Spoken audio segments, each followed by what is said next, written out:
હવે અવાજ ના કરશો.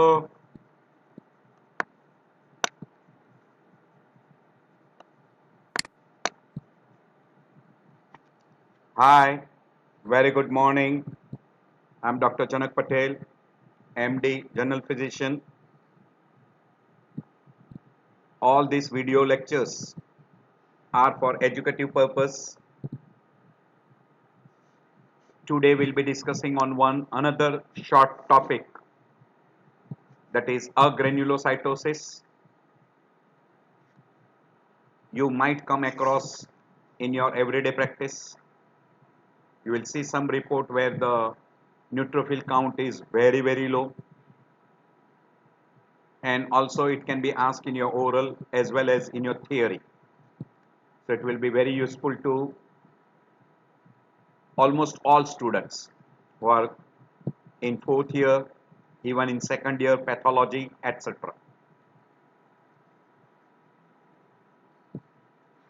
If you just look at this, you can see these are all granules, granular material which is present. So these are called granulocytes. And the cells which does not have granule we call as agranulocyte.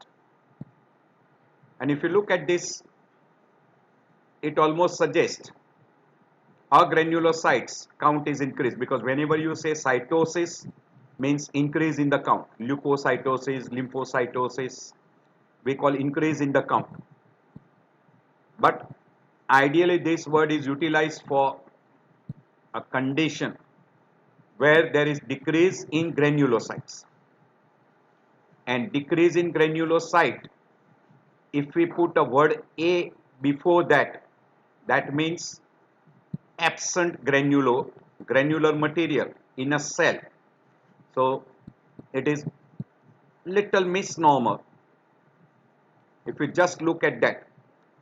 So ideally we should use the word neutropenia rather than agranulocytosis. So agranulocytosis is also called agranulosis or granulopenia, and in acute condition it is involving a serious and dangerous leukopenia.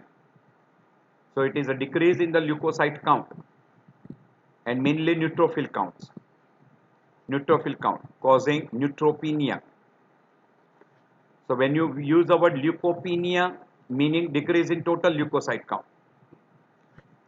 and when you say neutropenia means decrease in neutrophil. But again in neutrophil, if you calculate the absolute neutrophil count, if it is less than 1500, it is a serious condition. So agranulocytosis means almost nearly the neutrophil count is so low, close to less than 500 neutrophil. Now indirectly we say that severe neutropenia is agranulocytosis. So neutropenia is an absolute neutrophil count less than 1800. By and large they use a term less than 1500, and depending upon the count, ANC count, that is absolute neutrophil count, mild, moderate and severe. Between 1000 to 1800 we call mild, between 500 to 1000 it is called moderate, and less than 500 we call severe, and usually this is taken as agranulocytosis. So grading wise, again we have told you that absolute neutrophil count less than 1500 we call that as a neutropenia, and 1500 is the lower limit. If it is between 1000 to 1500 it is grade 2, between 500 to less than 1000 moderate, mild, moderate, and less than 500 it is called severe. So grade 1 is indirectly normal or lower limit of normal. So agranulocytosis means absence of granulocytes or ANC close to 0. The term is often used loosely to indicate severe degree of neutropenia. So as the count becomes less than 500 neutrophil count, we term that as a granulocytosis. It is not a very common condition, but still, when you get it, it is a very, very dangerous condition. And of all the cases, 70% are due to drug induced. Hence, good number of times you will see in your everyday practice when you use some drugs.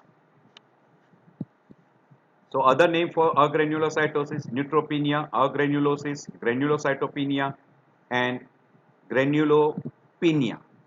Granulocytopenia, granulopenia, agranulosis means absence of granulocytes, and neutropenia because basically the neutrophil count is markedly reduced. There is another term called as a pseudoneutropenia.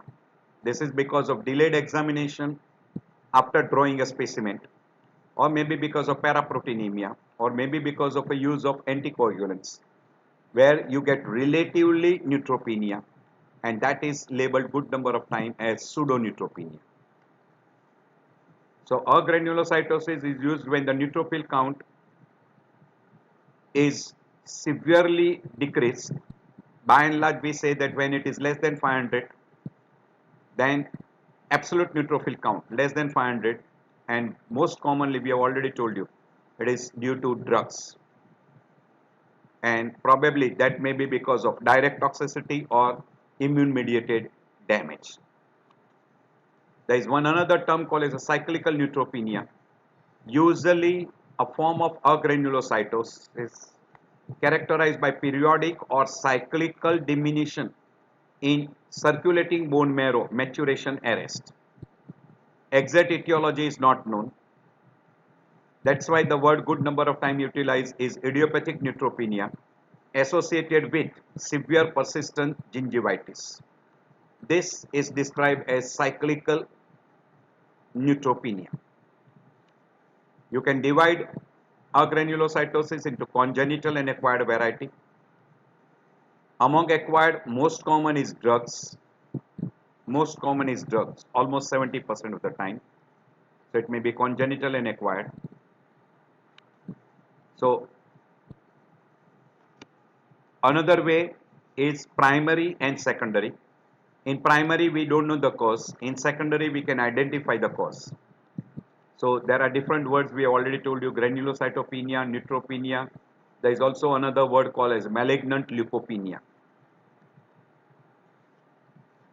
Among congenital, there are few syndromes like Cosman syndrome, cyclic neutropenia, neutropenia with phenotypic anomaly. Among acquired infections, drugs and chemical comes topmost on the list. Nutritional deficiency, immune neutropenia, Feltes syndrome, and complement activation. This could be some of the causes of acquired neutropenia.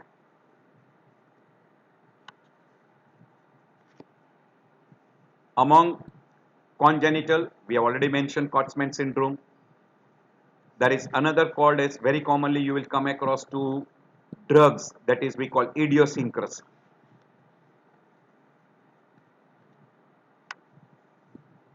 So in congenital, apart from Cosman syndrome, there is another condition called the disc keratosis congenita and Schwarzman diamond syndrome.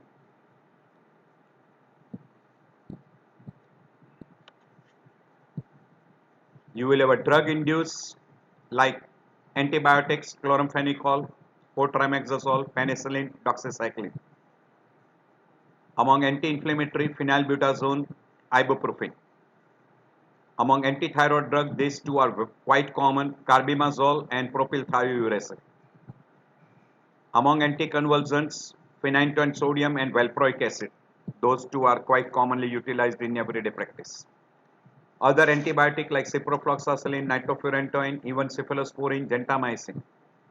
And there are many other drugs like clozapine, which is commonly utilized in psychiatric disorders. Dapsone, we already mentioned methimazole, penicillin G, procainamide, propylthiouracil, we already mentioned, sulfasalazine, ticlopidine, etc. Good number of drugs. One of the autoimmune condition like SLE, Feltes syndrome, and there is also idiopathic, where we will not be able to identify the cause. Among infection, enteric fever, septicemia, tuberculosis and HIV.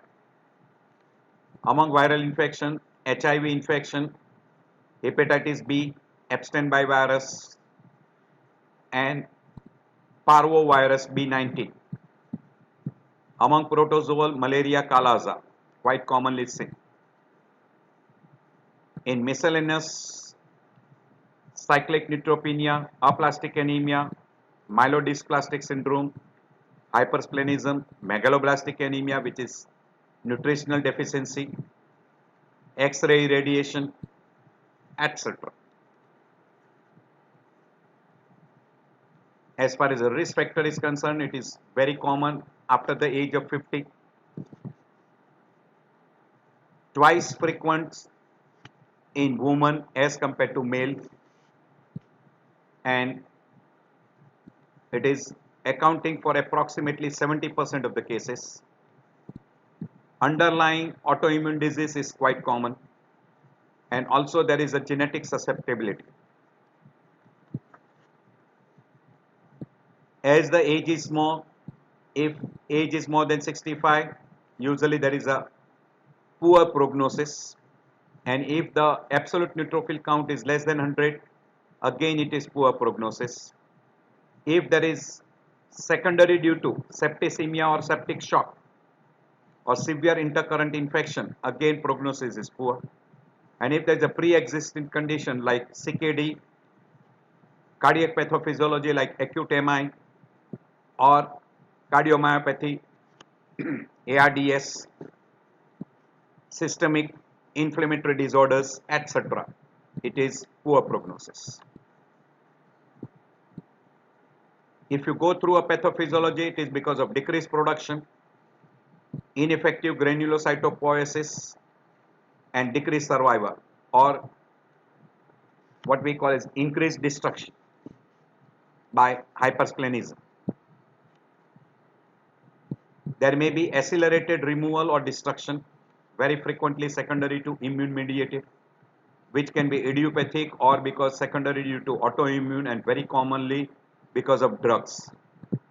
So immune mediated destruction of circulating neutrophils by a drug dependent or drug induced antibodies, or there may be direct toxic effect on the bone marrow producing granulocyte precursors.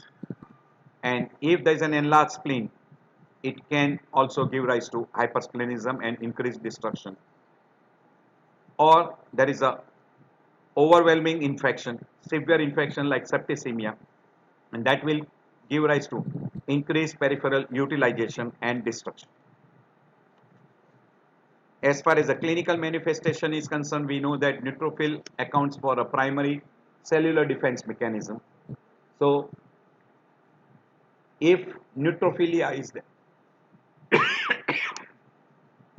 if there is a severe neutropenia, there is always an increased chance of secondary infections, and majority of the time all complications and clinical symptoms and signs are secondary due to severe bacterial infection.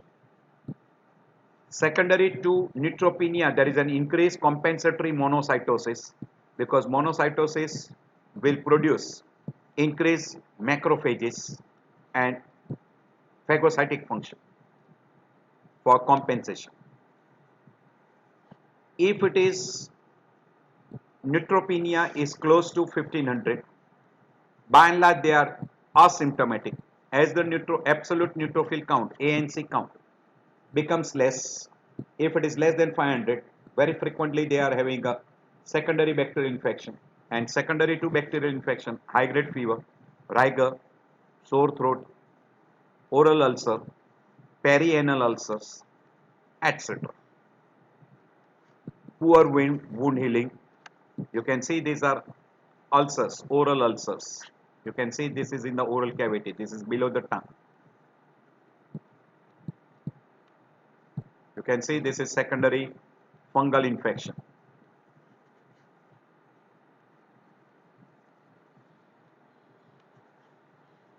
It can occur at any age, more common in female as compared to male.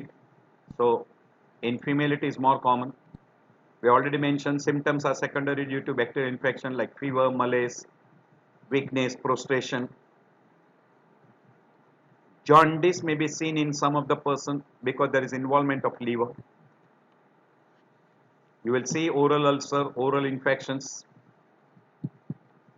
This is not a sign of neutropenia, but this is pigmentation. Very frequently you will come across along with amiodarone. You can get necrotizing ulceration if the oral mucosa, tonsil, hemorrhage may be present. Tooth extraction during this period is contraindicated because there will be a chance of spread of infections will be there. You can see gingival hypertrophy, gingivitis, and there may be necrotizing ulcer, and this will be quite common in cyclical neutropenia, and that can again occur at any age. It is more common in children, and you will have associated lymphadenopathy. You will see this lymphadenopathy quite common, and that is very common in cyclic neutropenia. Super. And you can see that is a necrosis. So this is necrotic gingivia, ulceration. Even you can have a involvement of the teeth.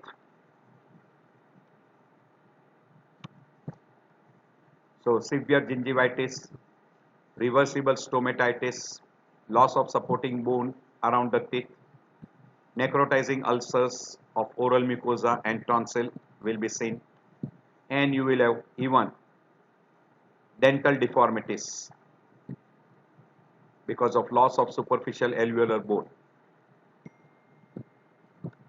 You will have a loss of bone, and that will produce dental deformities. Among laboratory finding, periodic functions, every 3 weeks you will get this particular symptoms. Patient will exhibit normal blood count, decrease in neutrophil count. Ideally there is no specific treatment available, but splenectomy may be beneficial, and patient may suffer from this disease for several years. If you suspect any person who is having acute infection, severe infection, and if the count is tremendously low, we usually call neutropenic infections. This is one of the clue which you will see in a case of a PUO. And then you have to look at the site, look at the lymph nodes, look at the spleen, and signs of cytopenia and other disorders. And always try to abstract the history of drugs. In laboratory parameter, CBC, peripheral blood smear, and bone marrow examination, you can go for cytogenetic study, anti-neutrophil antibodies, and HIV screening to find out the etiology. In peripheral smear, hemoglobin will be normal because that is not much affected. Total count will be reduced. Among differential count, there will be severe neutropenia, and absolute neutrophil count will be less than 500. We'll label that as a granulocytosis. So WBC count, say here an example, WBC, total WBC count is 2000. Almost absence of granulocytes. RBC and platelet counts are normal. And when you go to the bone marrow, you will see myelocytes, metamyelocytes, promyelocytes will be absent, and cell maturation will be arrested. This will be peculiar finding in a bone marrow. So in a bone marrow examination, cellularity will be normal. There will be normal RBC series. In a myelopoiesis, you will see promyelocytes and arrest of maturation. In some cases, there is a depletion of the cell of myeloid series, and platelet series will be normal. Megakaryopoiesis will be normal. As far as the treatment is concerned, you will have to stop the offending agent. Most commonly is the drugs. Close monitoring and serial blood count is necessary. If person is having high grade fever with secondary bacterial infection, antibiotic is necessary. And while selecting the antibiotic, you have to keep it in mind. Some of the antibiotic has got chance of bone marrow suppression, and you might require a supportive treatment like IV fluids, etc. Avoid close contact with the people you know who has infection.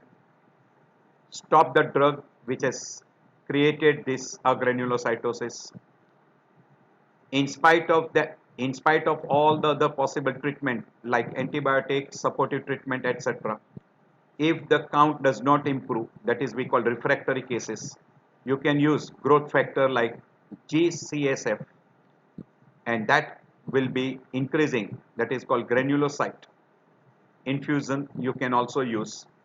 So growth factor you can utilize GCSF, which indicates that it can be utilized in a refractory case, and also in a refractory case you can use granulocyte infusion. And last is bone marrow transplant when there is a severe bone marrow damage.